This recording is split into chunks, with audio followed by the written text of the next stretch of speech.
Bonjour à tous, merci de nous suivre pour ce flash d'information. Le Premier ministre Robert Begré-Mambé a pris part hier vendredi au lancement officiel des programmes genre de la CEDEAO en Côte d'Ivoire. Avec la lutte contre les fistules obstétricales, le programme porte depuis 2010 trois autres initiatives, les bourses d'excellence pour accompagner les jeunes filles, l'appui à la transformation des femmes dans le secteur agricole et la plateforme à 50 millions de femmes africaines ont la parole, qui met en relation les femmes entrepreneurs de la CEDEAO, dont 3 904 femmes entrepreneurs ivoiriennes. Et puis, sachez également qu'au cours d'un atelier tenu ici à Abidjan, le plan stratégique national intégré d'accord parti entre le ministère de l'Hydraulique, de l'Assainissement et de la Salubrité et les partenaires techniques et financiers a été donc adopté. Cette stratégie a été soumise à la validation lors de cet atelier tenu ici à Abidjan. Notons également que c'est la feuille de route pour les actions à mener face aux défis des objectifs de développement durable dans le secteur eau et assainissement. Les précisions de Jeanne Toubé. L'eau potable, l'assainissement et le drainage, trois domaines objets de toutes les attentions.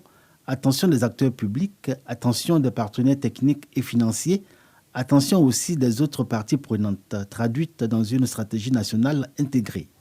Nous sommes réunis ici dans le cadre du projet de renforcement de l'alimentation en eau potable et d'assainissement en milieu urbain, avec un objectif commun, adopter la stratégie commune et intégrée qui explore des solutions innovantes et fait la promotion d'un plan d'investissement concret pour l'atteinte des cibles ambitieuses fixées par les ODD6.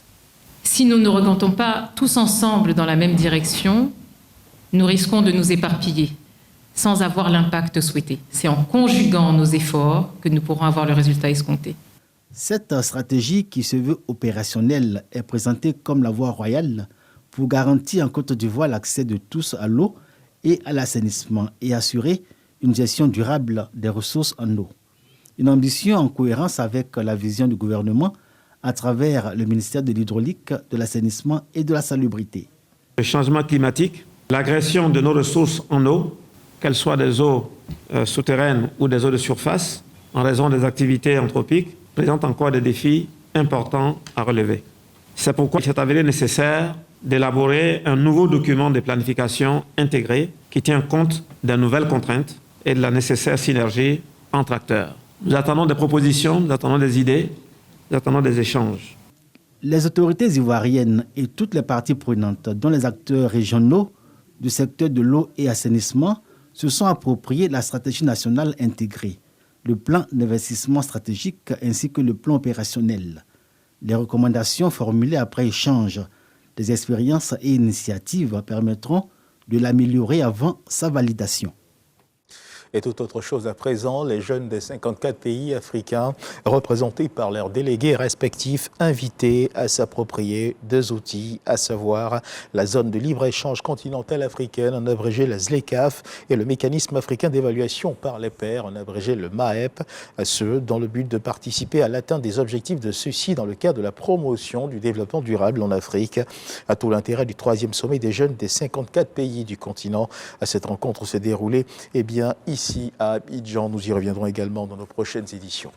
Dans l'actualité internationale, la CAN 2025 au Maroc, officiellement décalée à décembre 2025 et janvier 2026. Cette CAN au Maroc sera la 3e édition consécutive à être reportée de plusieurs mois après la CAN 2021 au Cameroun, décalée à janvier-février 2022 du fait de la pandémie de Covid-19, et la CAN 2023 en Côte d'Ivoire, décalée à janvier-février 2024 en raison d'une forte pluviométrie. Notons que des questions de concordance de calendrier avec le mondial des clubs CAN 2025 à l'origine de cette décision. Plus de précisions dans nos prochaines éditions. Et puis toujours dans l'actualité internationale du côté du Rwanda, démarrage de la campagne électorale pour la présidentielle et les législatives ce samedi 22 juin. 3 semaines de campagne donc avant les scrutins présidentiels et législatifs du 15 juillet prochain. Un scrutin où le chef de l'État, Paul Kagame, au pouvoir depuis 24 ans, est candidat à sa réélection pour un 4e mandat. Et on termine ce tour de l'actualité avec les Nations Unies. L'ONU ne réintégrera pas l'Afghanistan sans progrès sur les droits des femmes. La chef de la mission de l'ONU en Afghanistan, Manoa Rosa Otumbaeva, ignorait et regrettait les multiples restrictions imposées aux femmes afghanes.